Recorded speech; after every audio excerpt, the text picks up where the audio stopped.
me. You gotta help me. I got a house full of freeloaders. Mr. English professor. Uh-huh. I don't think that's how you spell that.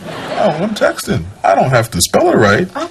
As long as you're going to do it right. And Diane, maybe we should take a little break from the thank you notes. You've burned a lot of bridges.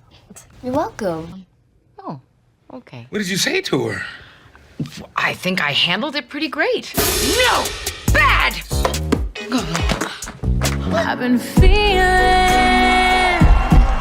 like a fool. They don't love you. She's been waiting to do this for a long time. I don't want to smile.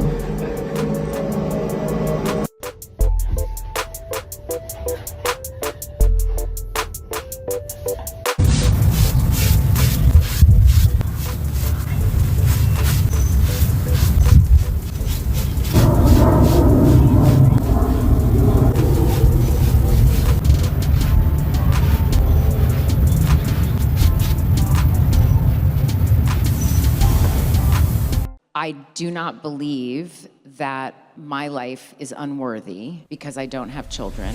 What happens when Hollywood royalty decides she doesn't need a man to build an empire? I do not believe that my life is unworthy because I do not have a man or a partner. The answer involves a multi-million-dollar hair care revolution, a morning routine so intense it replaces coffee, and a singing debut that almost didn't happen because of one terrifying question. How do you follow Diana Ross? And I think I was always afraid of the criticism or the comparison or whatever that was. Born October 29, 1972, Tracee Joy Silverstein entered a world of sequins and spotlights as the daughter of Motown legend Diana Ross and music business manager Robert Ellis Silverstein. But before we dive into how she became one of television's most beloved lady leaders, you need to know two things.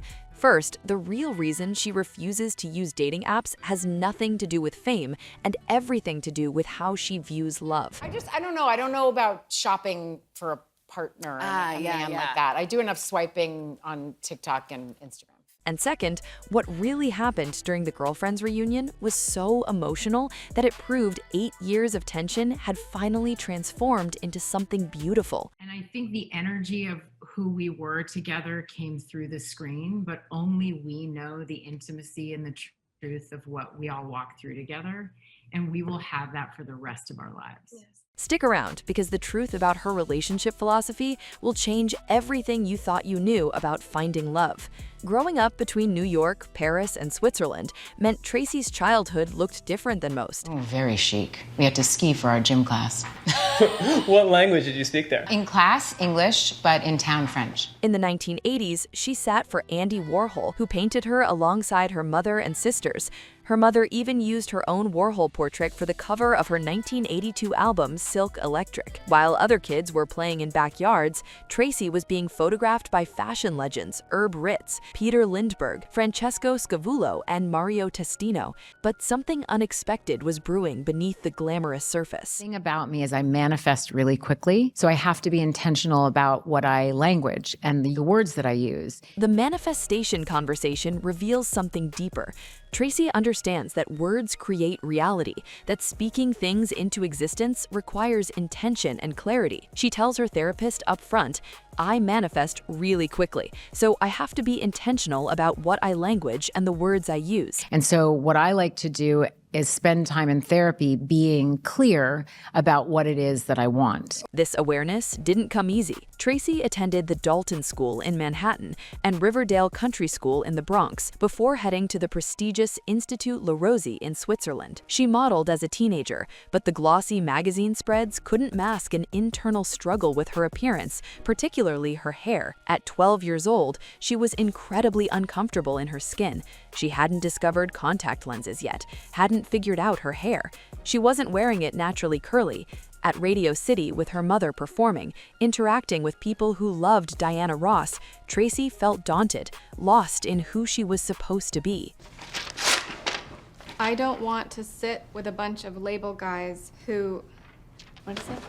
Have to be reminded. It took her a long time to discover who she was, then get comfortable being that person, and finally have the courage to live as that person. Those are 3 separate journeys, she explains. Her hair journey became a chronicle of self-acceptance.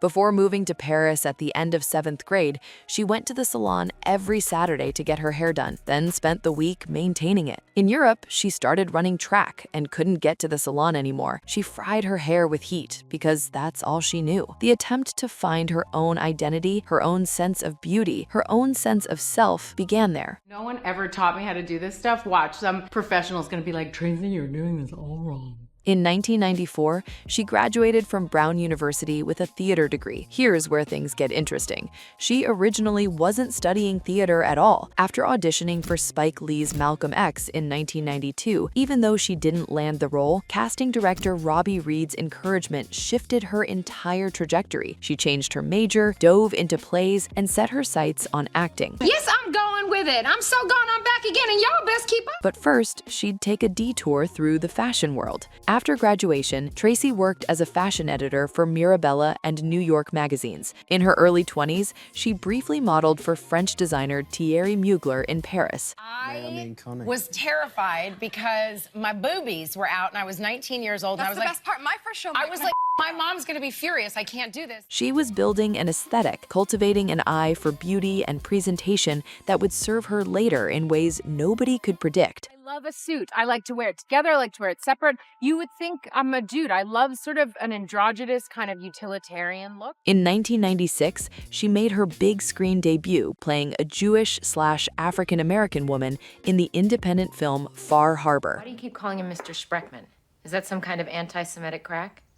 Because if it is, you should know I'm half Jewish. Her father is Ashkenazi Jewish, her mother African-American Baptist. That mixed identity informed how she moved through the world, what stories she chose to tell. It's really not that big of a deal. I mean, what's the difference how he got into med school? Do you think it makes a difference to the people he saves? I don't think so. The next year brought The Dish on Lifetime, where she hosted a pop culture magazine series. Ever wondered what Nicolas Cage and John Travolta eat for breakfast? The Gorilla Girls have got the answer. She was finding her voice, learning how cameras captured her energy, discovering what audiences responded to. Diana Ross taught her something crucial. Dream big, but know you're the one doing the work. I live in your TV and I'm a TV girl. Her mother woke them up for breakfast, handled doctor's appointments, recorded at night while they slept, and commuted back and forth so the kids never felt her absence.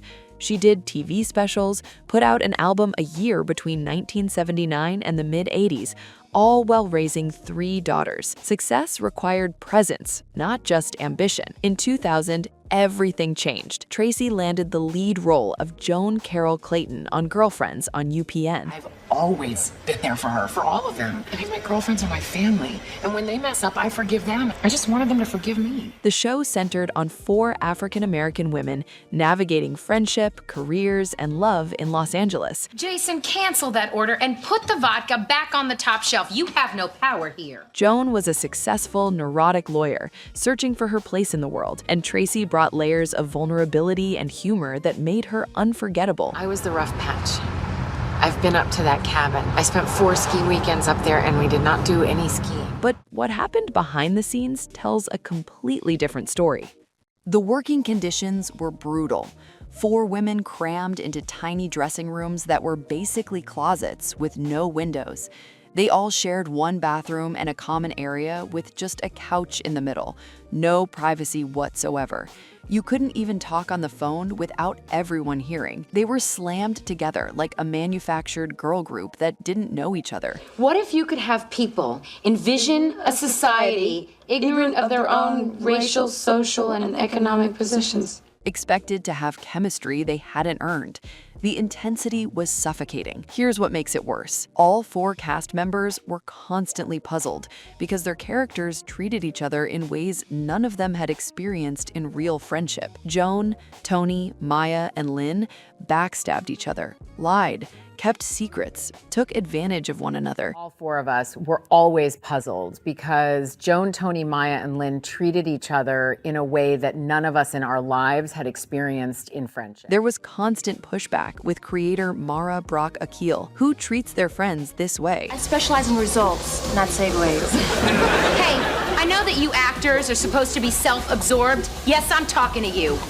The song says they're through thick and thin, but the reality on screen was toxic. There was a lot of pushback from us as a cast all the time with Mara around like, who treats their friends this way? The cast is close now, Tracee clarifies, but during those 8 years, they were working in an intense pressure cooker with no escape. They made it out alive and are proud of the work, but it was a hefty 8 years, 173 episodes of navigating tension and proximity and the demands of carrying a groundbreaking show. I think for me, those years, and I think for the girls too, like we're close now. It's not that we weren't close then, we were working in a very intense pressure cooker. For those 173 episodes, they showed up. Tracee won NAACP Image Awards in 2007 and 2009 for Outstanding Actress in a Comedy Series. That is what you people don't seem to understand. This is my house. The show became a cultural touchstone, defining Black female friendship on television for a generation. Tracee became a woman during those years, but she didn't get a chance to embody that womanhood until after the show ended. Something about the environment, the character, the relentless schedule kept her from fully stepping into herself. I think that I became a woman during those years, but I didn't get a chance to embody that womanhood until I was out of the show and left the show. Then, in 2008, Girlfriends ended abruptly, without a proper finale. No closure, just gone. My bad choices cost me 3 potential husbands and my relationship with Tony. But you don't see me curled up in a corner? Between Girlfriends seasons, Tracee appeared in Hanging Up in 2000 with Diane Keaton. I think it should have. Yeah, I can't remember which flight she was on, if it was C-45, 854. She showed up in Daddy's Little Girls in 2007 alongside Idris Elba and Gabrielle Union. You know what your associates are saying about you at the office? I don't care. They're saying that you need a man, okay? And that you're taking it out on everyone at the office. In 2011, she starred in Read Between the Lines on BET with Malcolm Jamal Warner, winning her 3rd NAACP Image Award. Hi. Thank you, NAACP. I'm going to read off my phone. Thank you, NAACP, for your work. But something bigger was calling. Since childhood, Tracee had been a consumer with a problem nobody was solving. Hair products for textured hair were limited, packaged in ways that suggested the hair itself was problematic. Marketing told Black women their hair needed fixing. Tracee knew different. She wanted products that worked, that celebrated rather than corrected, that looked beautiful on countertops. And so I came to entrepreneurship and business building from a perspective of being a consumer. The industry ignored her for a decade. In 2014, before Pattern became reality, Tracee took on another transformative role. She was cast as Dr. Rainbow Johnson in Kenya Barris's new ABC comedy, Blackish, opposite Anthony Anderson. Hey, where you been, man? What are you doing here? What he means is, where you been, man? And what are you doing here? Rainbow, lovingly called Bo, was an anesthesiologist married to Dre Johnson, raising 5 kids while navigating race, class, and identity in an affluent neighborhood. Time while we're working, Anthony's like riling them up and they don't even hear action. So I'm always like this. Focus, look at me, look at my eyes. No, and listen for the action word. Listen for the A word. The role terrified her. At that point in her career, suddenly playing a wife and mother of 5 when she had no children herself felt like a massive leap. At that point in my career, to all of a sudden be a lady that was a wife and a mother of 5 children. Like it just felt, is this the right thing for me to do in my career? Was this the right move? Should she embody this traditional role when her own life looked so different? It felt scary when it was first brought to her. She didn't know if that was the right next thing. She took the risk. Blackish became a phenomenon. The kids on set were wonderful. Marsai Martin, Miles Brown, Yara Shahidi, and Marcus Scribner became like family. People say don't work with kids or animals, but that wasn't their experience. They laughed all day on that show. Your daughter is as gay as the day is long. I'm pretty sure that I could have found a more sensitive way to say that. No, you nailed it. Mama. The energy was completely different from girlfriends. There was joy, support, a sense of building something meaningful together. Marseille, Miles, and Yara and Marcus are just wonderful human beings. You know, they always say, like, don't work with kids or animals, but that was not our experience. We laugh all day. Tracee became the matriarch, not just in the story, but behind the scenes. This anchoring presence for younger actors finding their way. Really interesting time to sort of shift from being a person discovering who I am to just being like the matriarch. She watched Marseille grow from a precocious 6-year-old into a director and producer. She saw Yara transform into an activist and Harvard student. The pride she felt was maternal, even if she never had biological children of her own. What people don't understand about long-term relationships, Tracee explains, is they require weathering bad years, even bad decades. If you're married for 50 years and 10 of those years are rough, that's actually a good ratio. The years of having kids from 1 to 13 will be bad for you as an adult. If you choose to have a traditional marriage and you have kids, let me tell you, the years of 1 to 13 will be bad for you as an adult. You'll be mad at the person sitting next to you, the one who helped you make them. That accounts for just a decade. But nobody prepares you for that reality while you're dating, searching for someone who will make every year perfect. Her perspective on partnership comes from somewhere radical. Tracee dates younger men, she admits, and the reason isn't what you think. Many men her age are steeped in toxic masculinity, raised in a culture with particular relationship expectations. Younger men often bring openness around gender fluidity, acceptance of different identities, comfort with women who are self-possessed and whole. Because I have dated men my age, there is a difference. There is an openness that occurs with a younger man around whether it's gender fluidity or not even having an issue with homosexuality. She refuses to be controlled. She's been a possession before, felt like a prize. She won't do it again. Chemistry isn't a relationship, she insists. Love and chemistry are different things. You can have one without the other. She wants both, but she's learned that passion doesn't equal partnership, that desire doesn't guarantee compatibility. That clarity came from experience, from dating enough people who were wrong to recognize what right might look like. Learned as I've gotten older, like chemistry is not a relationship. And love, say that again. Chemistry is not a relationship. Yes. And Okay. love does not always include chemistry. But here's where her philosophy gets really interesting. When asked if she's on dating apps, Tracee is clear. She's not. She doesn't shop for a partner like that.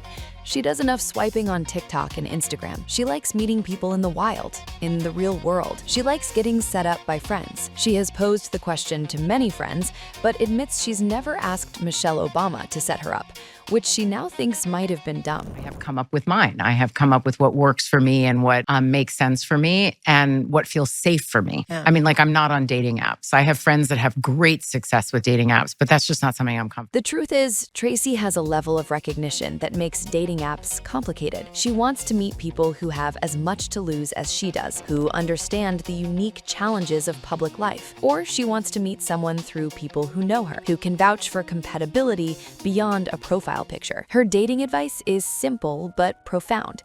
Ask yourself how you feel when you leave a date. Do you feel safe? Do you feel seen? Do you feel sexy?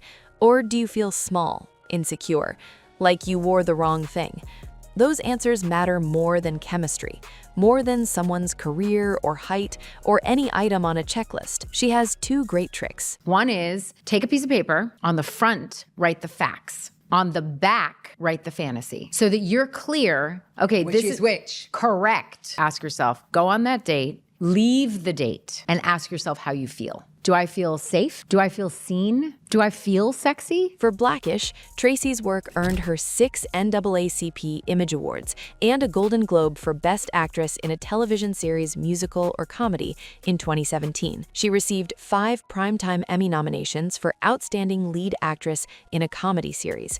Her nomination in 2016 was the first for an African-American woman in that category in 30 years. Because I need to start prepping for a 2-year-old surgery that I have tomorrow, and I'm not gonna be thinking about keeping it real. I'm gonna be thinking about keeping him alive. She won her Golden Globe at age 44, exactly 44 years after her mother, Diana Ross, won hers for Lady Sings the Blues in 1972. Oh my goodness, thank you, Hollywood Foreign Press Association. Thank you. It's my first time here, guys. But something profound was happening in her personal life that most people never see. 50 what? 50 what? Years old. Her self-care routine isn't about vanity. It's about survival, about showing up as her best self when cameras are rolling at 5 a.m. Tracee washes with Pattern Hydrating Shampoo, uses Pattern Medium Conditioner, then applies the Holy Grail, Pattern Leave-In Conditioner. She uses a lot of it, working it through her hair while wet.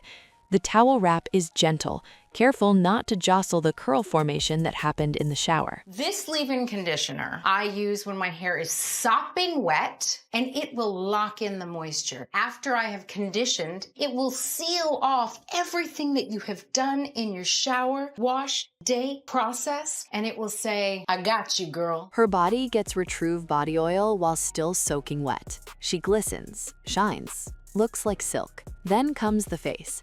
Terry Lawton serum goes on first. She doesn't know what's in it, doesn't care, just knows it works. Biologique Le Grand serum sprays on next, kind of goldy, making her skin glow.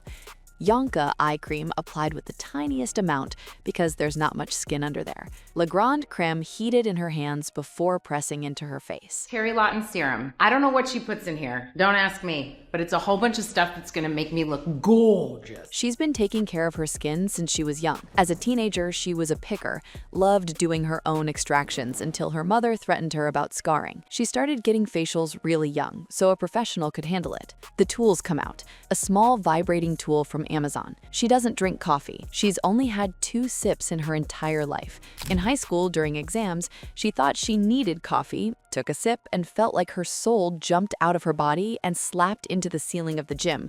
She couldn't get it back down. She hasn't had coffee since. I don't drink coffee. I rarely eat sugar. I don't like to drink alcohol at all when I'm gonna be on camera, which is all the time. All the time! Instead of coffee, she dry brushes her body, vibrates her face, rolls her face, wakes it up mechanically because she's often at work at 5 a.m. The blue glass balls stay in the refrigerator. She rolls them across her face, the cold shocking her system awake. It feels so good, it makes her laugh. I do this a lot of days at work when it's really early and I just feel tired. It is very hard to go to bed at 9 o'clock and wake up at 4 and get your 8 hours, but I need 8 hours. Her beauty routine is more about how she feels than how it transforms her into some version of herself she can't keep up with. She was an athlete growing up. So much of her endurance, understanding of her limits, understanding of strength, good pain versus bad pain, all came from being an athlete. She knows how to listen to her body, but also how hard she can push it. All came from being an athlete and knowing how to listen to my body, but also how hard I can push my body. That's changed at 53. There's a difference in how hard she can push, because if she goes too far, she's depleted and can't do other things. During the pandemic, she tore her labrum in her hip. Bad knees already plagued her. She had to adjust her working out, learning something crucial in the healing process. You have to stay behind the line. You can keep moving the line of what you're capable of, but if you cross over it, you take too many steps back. But I learned something really interesting with that, because when you're healing, you have to stay behind the line, and you can keep moving the line of what you're capable of. I mean, this is such a metaphor for life, right? She's used to pushing herself really hard when working out. Now she understands she can get enough of a workout by doing enough and not too much. A surgeon friend told her you can kill a patient by trying to make them better. When you've done enough, you're done. There's this tendency to think you need to do more to be worth it, but you can do enough, and that's good enough. She works 7 days a week. Saturday, Sunday, something is happening, and she's happy doing it. That's what she loves. Saturday, Sunday, you are I'm always working, You're yeah. doing something. Yeah. But awards and business success weren't enough. The childhood dream kept calling. In 2019, after 10 years of rejection, Pattern Beauty launched. Tracee had found retail partners first, secured Ulta before finding business partners. So my company is called Pattern Beauty. We are a beauty company. At the moment, we are hair care focused. That's where I purposefully called the company Pattern Beauty and not Pattern Hair because I had an expansive view of what I might dream of doing beyond hair. She's the majority owner, maintaining full creative control. The mission wasn't just about creating products that work for curly, coily, and tight-textured hair. It was about celebrating Black beauty, shifting the paradigm from problem-solving to joy. The premise of marketing is often you have a problem and you need this product to fix your problem. When you're talking about Black people, Black beauty, Black hair, starting with the idea that there's a problem is problematic. Tracee wanted to build a company based on celebration of Black beauty. She's a consumer, a shopper.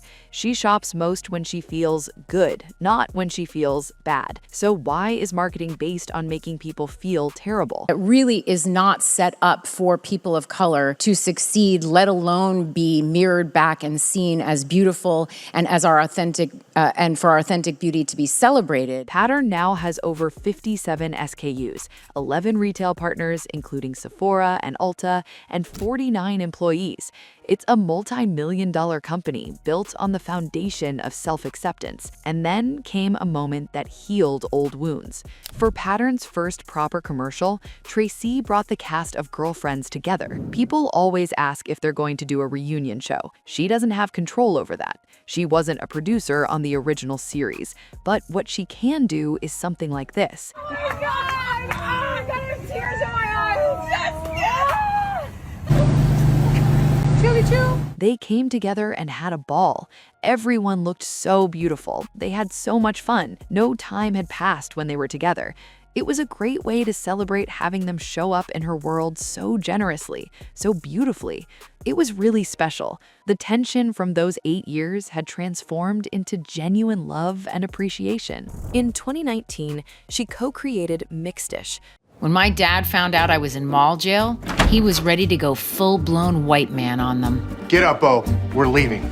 A prequel spin-off of Blackish, focusing on Rainbow's childhood. Mixed-ish is the story of how I came to be as Bo Johnson, but it's the story of a fish out of water, which all of us experience in many different ways. She executive produced, narrated, and brought her vision of how young Rainbow became the woman audiences loved. We actually wouldn't have ever met if the elders hadn't gotten arrested. They didn't get arrested, they got detained for 3 to 5 years. Then came 2020, and a role that terrified her more than anything she'd ever done. In The High Note, she played Grace Davis. Margaret! Hi. What do you think of this? Do you think it's too booby? Yes. Oh.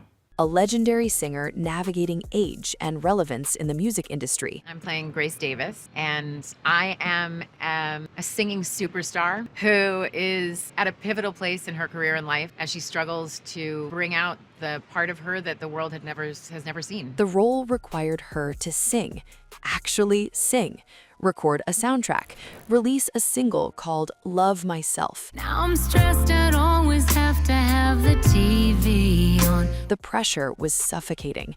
How do you sing when your mother is Diana Ross? How do you step into that legacy without inviting comparisons you can never win? The fear almost made her say no to the entire project, but she did it anyway. She recorded, she performed, she proved her voice could stand on its own. I don't wanna keep my head down, got nothing to share me. Blackish ended in 2022 after 8 seasons, 175 episodes that changed television. A couple of months ago, you got so angry when I picked that movie that you didn't like, and you haven't let me pick a movie ever since. Tracee's performance in the series finale brought closure to Rainbow's journey, celebrating the messy, beautiful reality of family. I'm so proud to say I did this with you, Dr. Rainbow Johnson.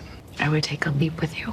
Anywhere. When asked what she's learned recently that she's glad she didn't know before, Tracee pauses. She never doubted her vision, never questioned if pattern deserved to exist. But now, with employees depending on her, with millions of dollars at stake, with retail partnerships and investors watching, the stakes are different. She's responsible for livelihoods now, for representation, for proving that Black beauty companies aren't niche markets. Had she known the weight beforehand, she might have hesitated. But there's something else she didn't know at 25. I do not believe that my life is unworthy because I don't have children, because I do not have a man, but I do believe that I mother all over the place. Cultural narratives about women sold her a narrow story. Husband plus child equals woman. That formula limited her understanding of what was possible, undermined her sense of worth, until she realized it was someone else's idea, not hers. She grew up dreaming of her wedding instead of dreaming of her life.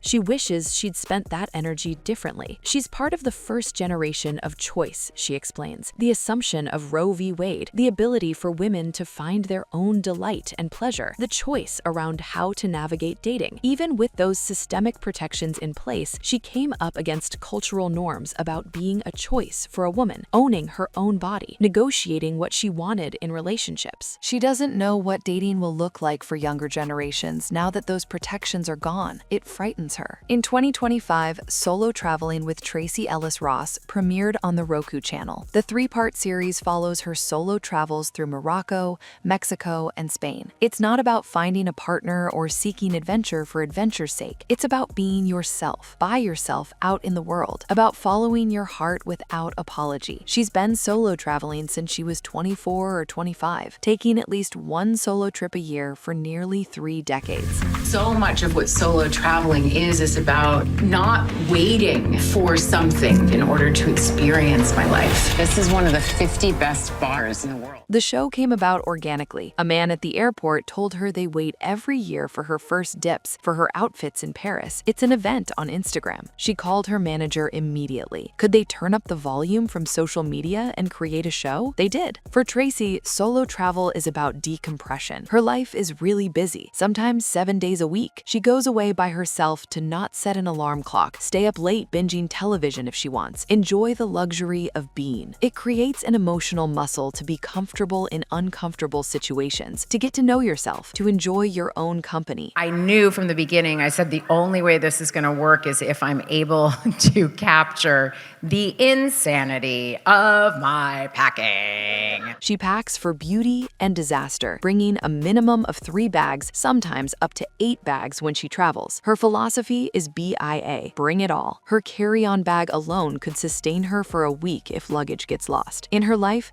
she's often wearing other people's clothes for work. Vacation is her opportunity to wear all her beautiful things, to be bejeweled and herself. Solo travel for me is about, can I be myself by myself out in the world? This is how I take care of myself, and this is how my happiness is in my hands, and I don't have to wait for somebody else to give it to me. The show set records for the channel and was renewed for a 2nd season. Joy is different from happiness, Tracee explains. Happiness is something you can get at a 7-Eleven. Joy is something you earn and work for and takes practice. Joy has legs, has feet, has roots. Joy creates space and allows room for more than just a good day. Joy is an attitude, a perspective, a lens through which she lives and looks at her life. I feel like joy creates space and allows room for more than just a good day. I think joy is an attitude. I think joy is a perspective. As of 2025, Tracee Ellis Ross's net worth is estimated at $16 million.